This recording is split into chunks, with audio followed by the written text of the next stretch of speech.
Hi, everyone. Welcome to another amazing topic of conversation. I want to thank my sponsors, South Florida PBS and their amazing art exhibit, DaVinci, and Alexa's Workspaces if you ever need a virtual office or just an office for an hour, a month, or a year, she will be able to help you. And if you want to become an entrepreneur, Hermosa Mujer will be able to help you.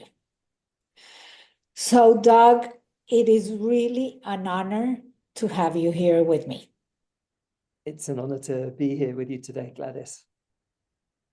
I love what you're saying and that you're bringing awareness about the loneliness epidemic. And you explain it in a very different way. You talk about isolation, disengagement, and at the same time, we're living in a world where engagement is likes. But for you, it's very different. So this is why I wanted to talk to you and tell your vision on what a collective synergy is. So I think in order to do that, Gladys, I need to tell you a little bit about my story. Correct.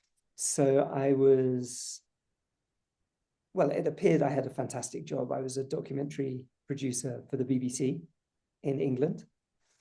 And interestingly, just before I worked in documentaries, I worked in the travel industry. And so my brother, who's 10 years older than me, he worked in the travel industry, and my sister worked in TV. And so I followed firstly, my brother's career path and never really found myself. And then I followed my sister's career path and never really found myself. And during those 10, 11 years, I think I was lonely, lost, unhappy. And this was at a time before I think mental well-being became mainstream and before So this is loneliness way became before mainstream. COVID. Oh, way before COVID. This was Okay. back in the 90s, 1990s, late 80s and 90s. And I there was no spotlight, or there was no opportunity, there was no social media either at that point. But I found myself uh, finding joy and happiness, and I guess my reason for being, when I discovered the djembe drum, the West African drum. And I packed my job in at the BBC and I went off to West Africa for 6 months initially to study music. And I don't think I realized at the time that I wasn't just studying music, I was studying how people collaborate and how people commune and live in community and togetherness. And I, there's no way that we can really consider a like on a social media post as engagement. That's what we call it. But engagement within a community, from my experience of what I saw in rural Africa, is where everybody has a purpose, everyone has a place, everyone is heard, everyone is listened to, everyone has a sense of belonging, everyone is valued. And that's how we used to live together. And that's just not what life What we're is doing today. right now. Yes. And I truly, truly believe that if we're going to thrive as a society and as collective synergy, we actually need to go back and relearn what we've forgotten. And in today's world, I think that what we're constantly doing is looking for the next best thing. So it might be biohacking, or it might be another piece of technology that comes out. But actually, what all we really need to do, and it's not terribly complicated, is to go back, as I say, and relearn what we've forgotten. And what's really interesting with the djembe, the traditional West African drum, is if you ask any of the djembe masters, why does the djembe exist? They will tell you that the djembe exists on earth to bring people together. So you could consider the djembe as the most primal form of technology that we have on earth today. And that's not what technology does anymore. It creates more separation and more loneliness and more isolation. Correct. It brings people together, yes, but it brings isolation as well. Yes. And from absolutely, and from an entrepreneur's perspective, I see it all the time. I mean, I used to have a team. I run leadership development and team building programs in companies, sometimes with drums, sometimes just me on my own with body percussion. But I used to have a team whereby, we were going to all these different companies. Sometimes I had to bring 100 drums to get these managers and leaders playing together, sometimes 1,000 drums. So the logistics are quite complicated. And I'm finding more and more and more that there are AI tools that can help me. So on one side, it really reduces my costs, of course, which is interesting. But on the other side, I spend much, much, much more time on my own behind my computer, figuring out these AI tools and exploring how they can do things for me, which, as I say, is great because you can raise your margins, but at the same time, it's actually a lonely business. Bringing more isolation. Yeah, absolutely. But when we going back a little bit on what you said, that everybody had a purpose. Yes. That was the common denominator of every trauma of the people that have survived, like wars, the Holocaust, that they had a purpose in life. So it goes really beyond the purpose of a collective synergy. Like, it really giving you a purpose is that one thing that helps you move forward. So I think, I mean, today there's a lot of coaches, life coaches around, and they'll say, oh, what's your purpose? What's your purpose? What's your reason for being here? What's your purpose? And I actually think that we probably live our purpose without even realizing it. Correct. And the purpose can be something very simple. It can be very simple. It can be something very simple. It can even be go to the park with my grandkids in a year. Exactly. I mean, yeah. I'm making a documentary at the moment about the cure to the loneliness and isolation epidemic, and it's mainly set in Africa so that we can experience how they still live. And I had the opportunity to do an interview with a village elder, and I asked him, what are you afraid of? And I was expecting him to say, oh, I'm afraid of not knowing what I'm going to eat tomorrow, or I'm afraid what would happen if I fell sick, because there's no hospital or anything like that in the village. And his answer completely blew me away. He said, my biggest fear is what happens when I'm not here anymore, and I'm not here to guide the young people, and to be there for people, and to be there for the village. It's creating a legacy. Yeah. And so, exactly as you say, Gladys, that whole notion of, I want to be able to take my kids to the park. I mean, it's so that they can play with other children and yeah, you can guide them and be there for them. It's exactly that. It's about this selfless giving and being there for each other. And one of the other things that I think's happened, particularly in the US, is that the word community has become really, really abused. So you have community memberships. A membership is a paid membership. Correct, because I was trying to make a partnership with a women's organization, and I tried to reach out to them. And the first thing I got was an email saying, become a member. So not even asking me, why do I want to create a partnership, is just become a member. And why? If you're paying to become a member of something, it's not a community anymore. It's a business. Correct. It is paying to be part of something that you don't even know what you're being part of. Exactly. And so if you put a price tag on what you're being told is community, that immediately creates exclusivity and exclusion. And so it makes us even more lonely again. Yes, you're right. Totally right. But when you are talking about the community and all the people in Africa, isn't it that the same concept as the kibbutz in Israel? In what sense?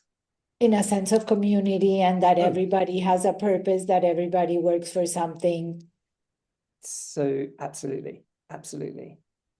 Because when I was reading about what you were doing with them, I said, this was how they were able to create the state of Israel by living in kibbutz and by giving everybody a purpose and a sense of community and a sense of belonging.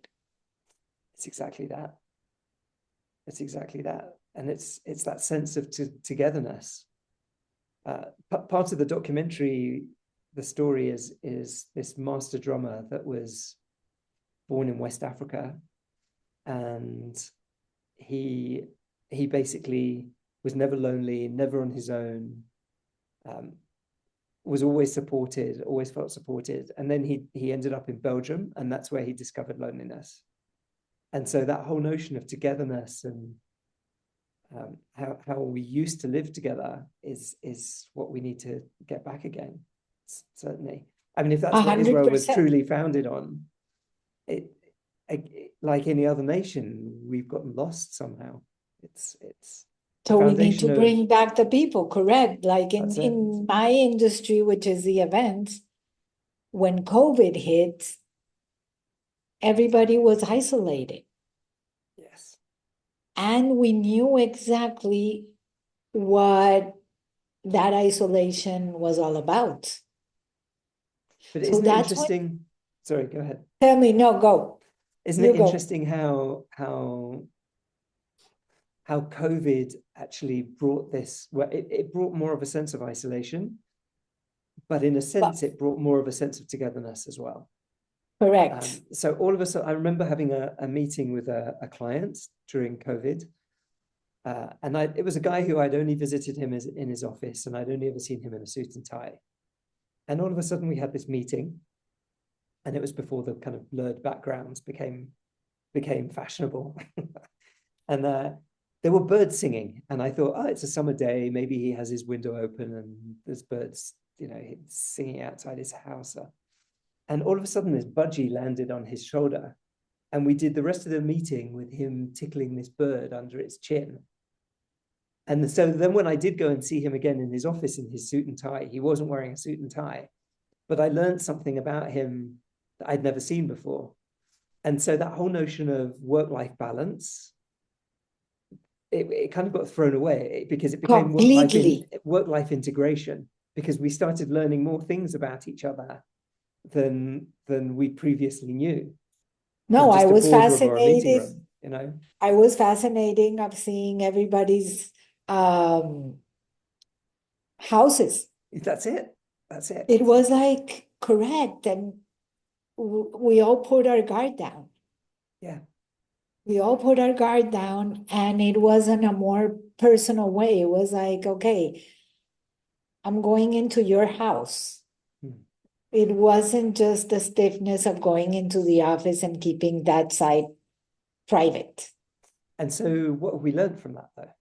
And what have we retained from that? Or haven't we? I think that's the big question. We did. And once I said to someone, we're going to miss COVID. And they laughed at me.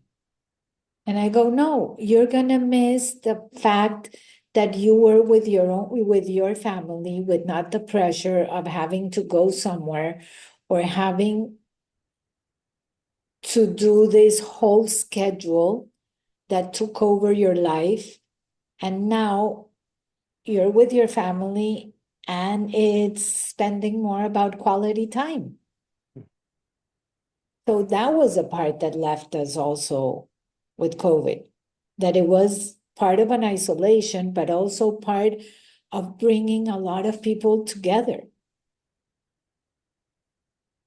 that didn't have the time to be together. And when you talk about loneliness, there is a big epidemic, especially on the older population.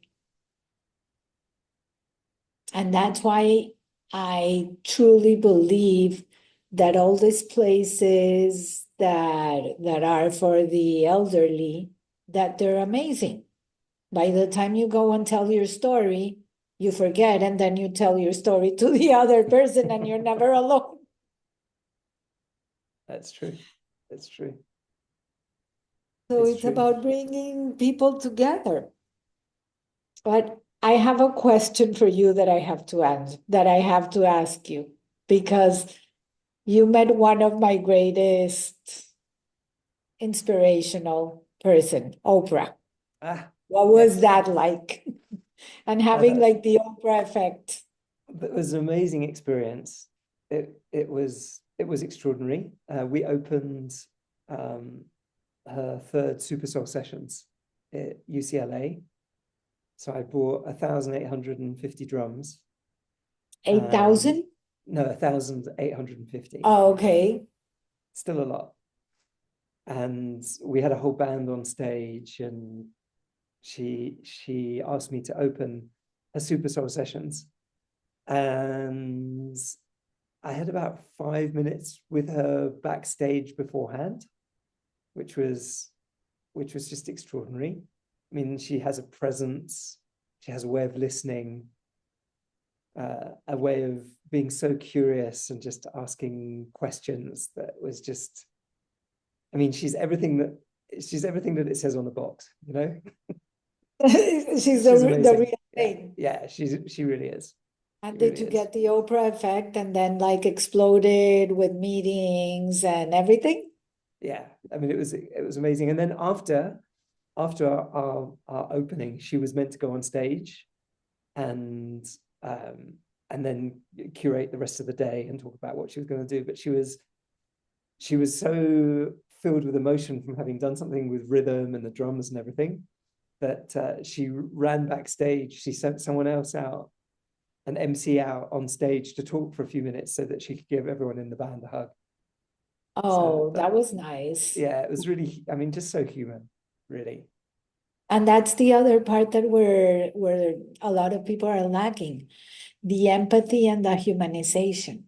Yes, definitely. That I feel that there's a lot of people that have not been empathetic with a lot of the things, whatever your beliefs are, but you need to be empathetic. And that is something that I think we're losing. The empathy. It's true. And it's interesting because I remember sending a survey round to all of my clients at the beginning of COVID to ask them how they were doing and what was happening for them from a work perspective. And everyone came back. It was with a questionnaire, and everyone came back and said, our meetings now are just completely transactional. So they were empathyless during COVID. How do we come back to being more empathetic, more human? How do we go back to that? I think it's a mindset. I really think it's a mindset. And it's something that we need to relearn. It's not something that we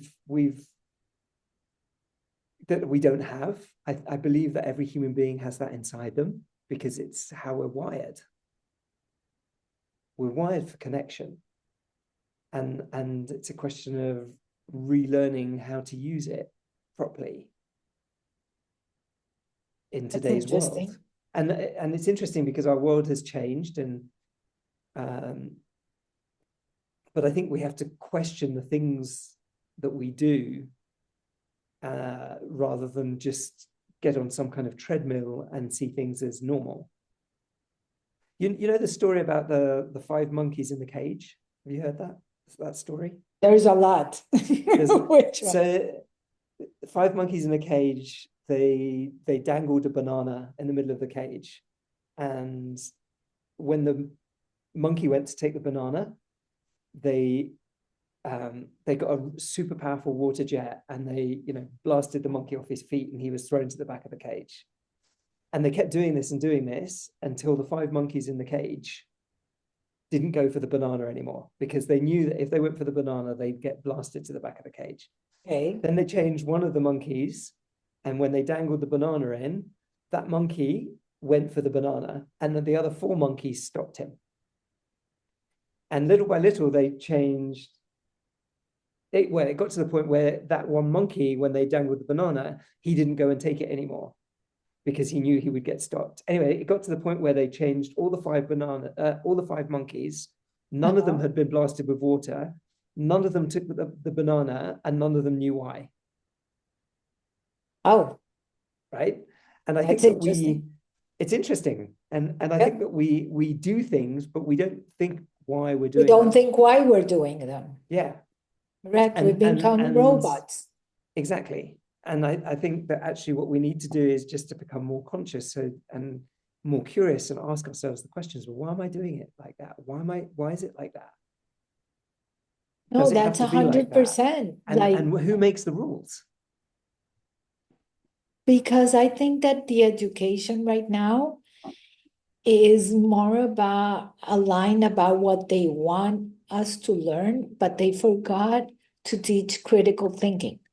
Yes, no question. Of teaching the people, of teaching the next generation and really how to think for themselves. Absolutely. And not just a test that you need to get an A or the standardized testing or the standardized education. Kids now are not thinking by themselves. No. And I think that the most, you said something very interesting. We need to ask ourselves why. Why are we doing this? And the critical life skills are agility and empathy and human connection and resilience, but that's not what we're learning in schools at all. No. And because we call it education.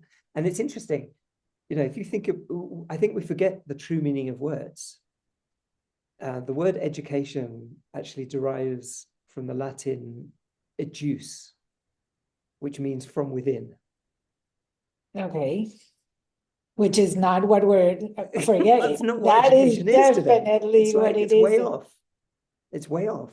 And in the same way as the word courage comes from the French, le cœur, the heart.